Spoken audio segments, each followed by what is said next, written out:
And welcome back. Thanks for tuning in, man. You doing good today? Hopefully so, man. Give me about 10, 11 minutes. We might can change that. Right now, we're doing a donation request via PayPal for a little bit of comedy, man.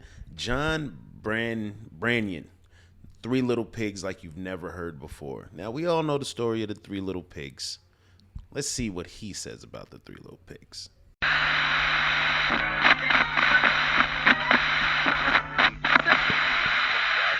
Family's another proof that God has a sense of humor. I think marriage had to be a joke.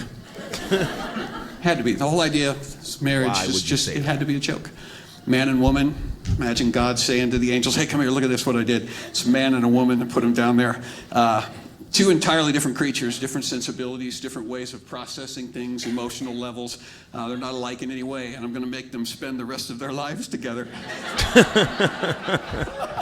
It's going to be awesome. He started with man first. If you know the story, he made man first, and then he took a rib. I got a joke. The joke is, if you want to make God laugh, tell him your plan. Man and made woman, and clearly that was the rib that we used to use to read corny minds.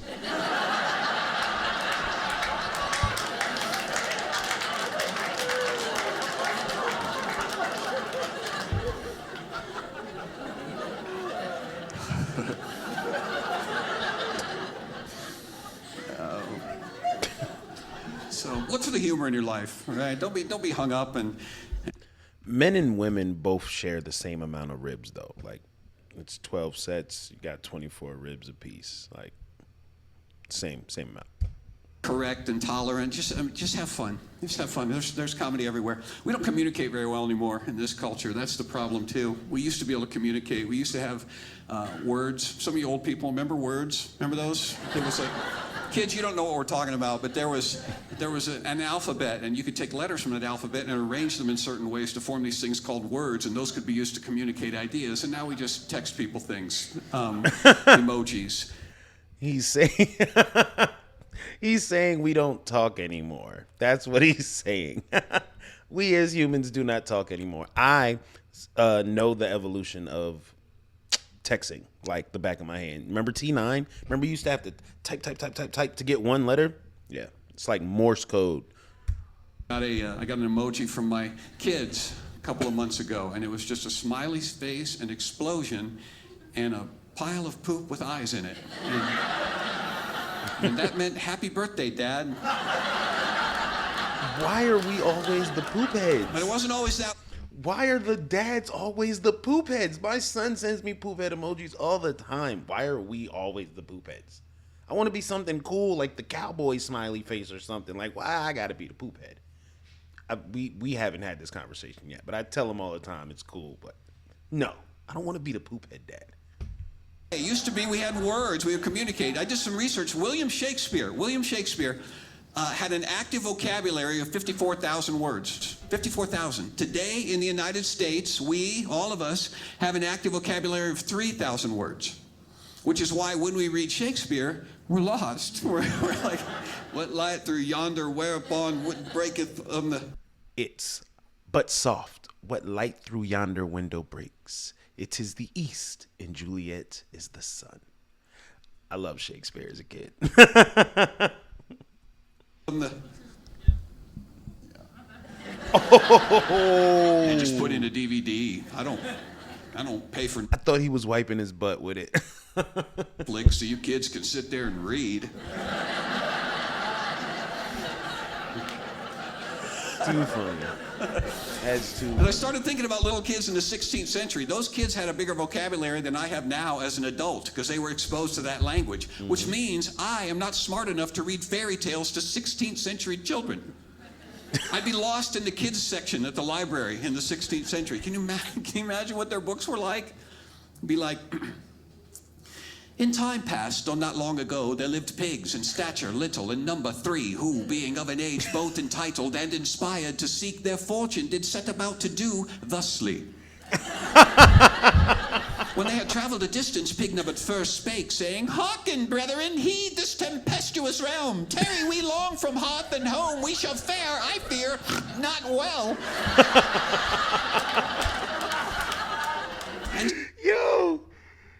Shakespearean Three Little Pigs. I love this. I love this. Shout out to my subscriber. Oh, that's dope.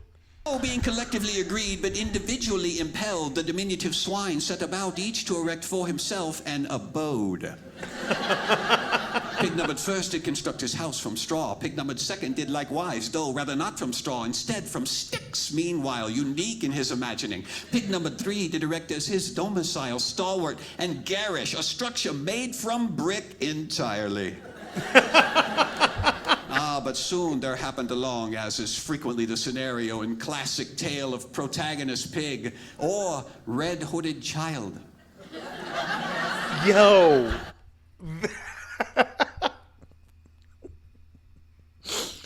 I love this. I love this on many levels. Oh, I love this. This is hilarious. A wolf, carnivorous nature in full season, he called out to the straw-ensconced swine, saying, "Pray thee, little pig, grant me entrance." But pig one recalled with sage foreboding that he is mad who trusts in the tameness of a belly-pinched wolf, and responded immediately, "Nay, it shall not be, indeed, not by wit or whiskered jowl." Why do I envision medieval pigs, bro? I have medieval pigs in my mind right now. And there's a wolf on a horse.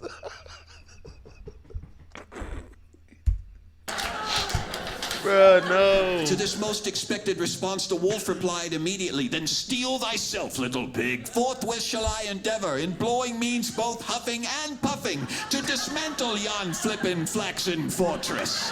That mother effing portrait.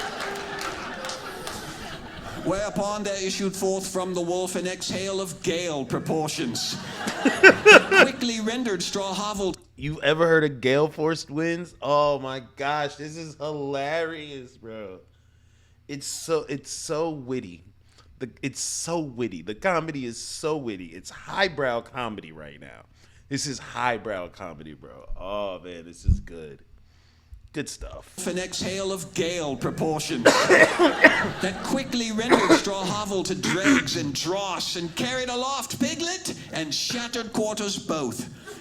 Exposed now to claw and fang, piglet one made haste, wolf in pursuit, to the stick-festooned sanctum of peccary secondary. Causing pig two to cry out in dismay, "Well, this knots my knickers!"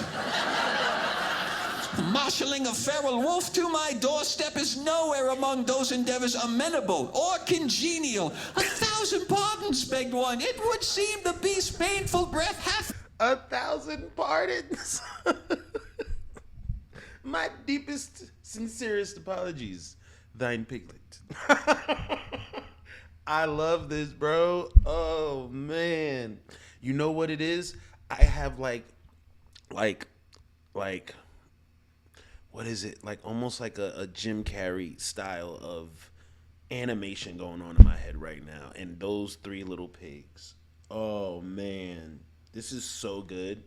Thank you. Urge me of home and sound judgment alike. Endeavors amenable or congenial. 1,000 pardons, begged one. It would seem the beast's painful breath hath purged me of home and sound judgment alike. The malevolent blast of the wolf's exhale splattered second swine shack and short his sanctimonious scolding simultaneously. Skills. Lo and behold, Skills. wheeled to, stand we now amid wooden wreckage, tremulous and vulnerable, with nary a strategy for eschewing the canine devourer looming in deadly proximity. Oh my God. Strategy, exclaimed one, while 'tis noble the contemplation of tactical particularities, pressed as we are with time restraints forbidding detailed strategical conversation, I would urge we run.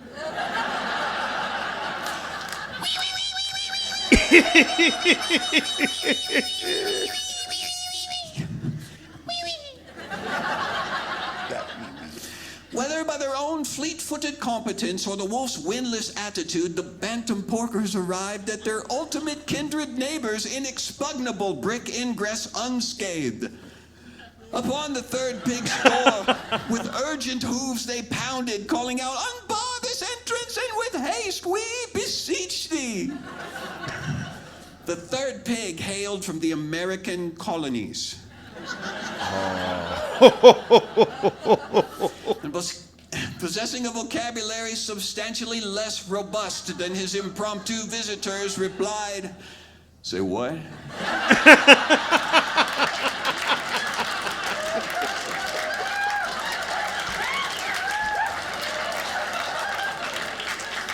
"Seek we sanctuary," they implored on the verge of hysteria, "lest we fall forthwith to the ravenous appetency of yonder approaching carnivore." Still confounded by their importunate words, Pig 3 did render ajar his portal, whereupon 1 and 2 spilled through and collapsed beyond his threshold, enervated. So y'all just wanted to come in? Why didn't you say that? Hiss of the wolf could be heard. "Pray thee, pigs, grant me entrance." "The wolf," said 1 and 2. "Wolf," said 3. "What do you suppose he wants?" I love how he chose a Southern accent. Not like deep South Southern, but Southern accent. I like that. What you suppose he wants? "He seeks to gain purchase within. Indeed, he would occupy this very alcove were he but afforded the most meager of opportunity." Right. You reckon I'll just ask him what he wants? "Under no circumstances," squealed 2, flinging self against portal. "There is naught to be gained accosting external opponent, save our own immediate demise." "What did you say about my mama?" House and occupants were again engulfed in a malevolent blast of wolfish wind. The foundation shook, the frame rattled, and lo, to the astonished eyes of piglets and encroaching scoundrel alike stood the third pig's lodging undaunted. Aghast and befuddled, 2 queried of 3, "How does, against such relentless and torrential onslaught, this domicile endure?" Pig 3 puffed out chest, tapped a hoof to the hearth, and responded, "It's American made."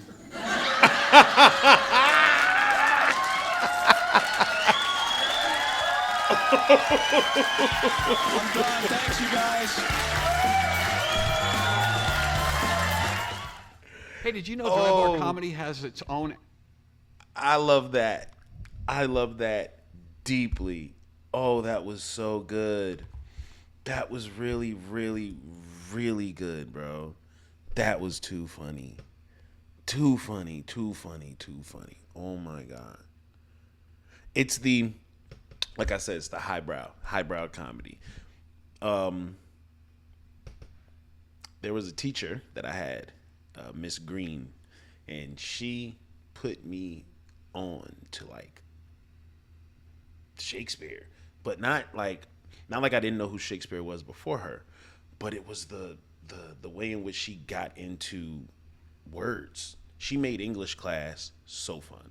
I couldn't wait. She was my first period teacher, and I was like, I made sure I was at her class. I may have skipped another class throughout that day, but it wasn't going to be hers. I love that class. This is really good. This is really good. Shakespearean theater is like a lost art form. Speaking in that way is definitely a lost art form. And if you've ever witnessed Romeo and Juliet in any form, other than like modernized, it's like those descriptive words. That's really, those words are just very descriptive. And those are the sentence enhancers. Those were how people curse nowadays to fill in words. That's what they were doing back then. It was just descriptive words, just syllables, words filled with syllables for no reason, just to say something looked good. Like, I don't know, man. It's a way of thinking. But that really did make this funny for me. This thank you so much to my subscriber who donated for this one. Thank you so much. That was a good laugh. And like I said, the comedy itself was good. But it's when he started doing the accent and it was flawless. And it's on point. Like it's just on point with what people think. It sounds like you're saying a bunch of nothing. But it's almost like how some people don't understand a different language. You hear it and you don't understand what they're saying. You have no idea what they're saying. You listen for key words and then you hear that key word and you're like, oh, okay, he must be saying this. It's the same concept. Bro, that was good. Thank you so much for tuning in. If you like this, hit those buttons. You know exactly where they are. But after you do all that good stuff, make sure you get out there and go have a good day, man. Thank you. Tune in.